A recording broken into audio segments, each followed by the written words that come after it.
Bonjour, aujourd'hui je t'explique comment faire une demande de remboursement avec l'application Fidol. Comment ça marche? Dans les grandes lignes, c'est très simple. Tu achètes ton produit, tu photographies ton ticket de caisse ou t'ajoutes ta capture d'écran à Fidol, puis tu es remboursé par PayPal ou virement bancaire. Comment installer Fidol et comment t'inscrire? Tu vas sur ton store, tu recherches Fidol, Fida2L, tu tapotes sur installer. L'application se télécharge puis s'installe. Une fois qu'elle est installée, tu vas tapoter sur le bouton Ouvrir. L'application se lance. Tu peux l'autoriser à accéder à ta localisation lorsque tu utilises l'application, c'est parfois pratique.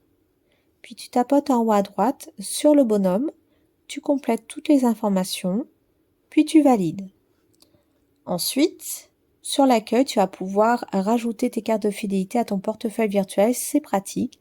Et surtout, tu peux accéder aux offres directement sur l'onglet Offres en haut à droite ou alors en passant par le menu en haut à gauche, les trois petits traits. Donc là, tu as accès aux cartes de fidélité, au prospectus, ton profil et surtout à Offres. Donc, tu tapotes sur Offres. Tu as accès à toute la liste des offres de remboursement du moment. Tu la fais défiler. Quand une offre t'intéresse, tu tapotes dessus. Et là, tu as accès à toutes les modalités. Tu peux également vérifier avant achat, te faire rembourser ou rajouter l'offre en favori. Elle va alors se retrouver en haut de la liste des offres. Tu peux aussi, depuis la liste des offres, faire un mouvement de droite à gauche, tapoter sur favoris ou encore de la même façon, retirer des favoris. Comme il y a pas mal d'offres, je te conseille vraiment de mettre tes offres en favoris, c'est pour celles que tu préfères. Dans le menu à gauche, si tu vas sur prospectus, tu vas avoir les prospectus des magasins à proximité de chez toi, si tu as accepté que Fidol accède à la localisation de ton téléphone. Je vais à présent te montrer comment faire pour vérifier qu'un produit est éligible à une offre et comment faire ta demande de remboursement. Sur la fiche produit, en bas, tu peux tapoter sur « Je vérifie avant achat ».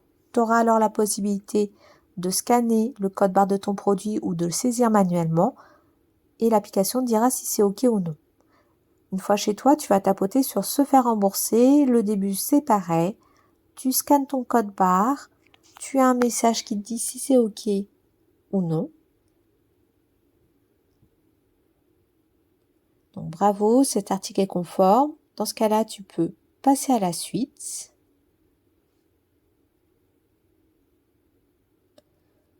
Tu prends une photo de ton ticket de caisse ou tu utilises le dernier ticket envoyé si tu l'as utilisé pour une autre offre que celle-là.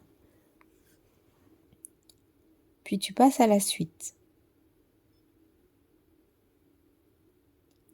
Tu choisis ton mode de remboursement par PayPal ou le RIB si tu veux un virement. Et comment tu vas être informé de ton remboursement, par notification de l'application ou par email. Puis tu tapotes sur « Se faire rembourser ». Une fois que tu as validé, la jauge dans le détail de l'offre est passée de 1 à 2 dans mon cas.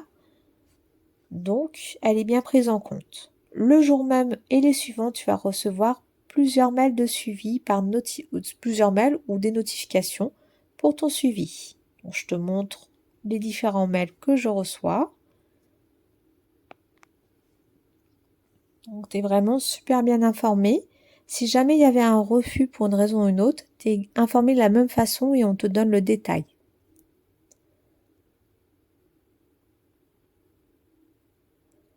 Et je te montre également mon remboursement PayPal. Donc, il y a marqué Sogec Gestion et le montant que j'attendais.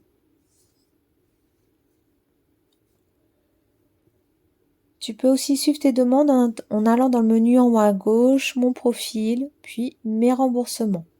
Tu verras les statuts remboursement effectué, remboursement refusé. Dans ce cas-là, tu as été informé par notification ou mail. et demande de remboursement transmise.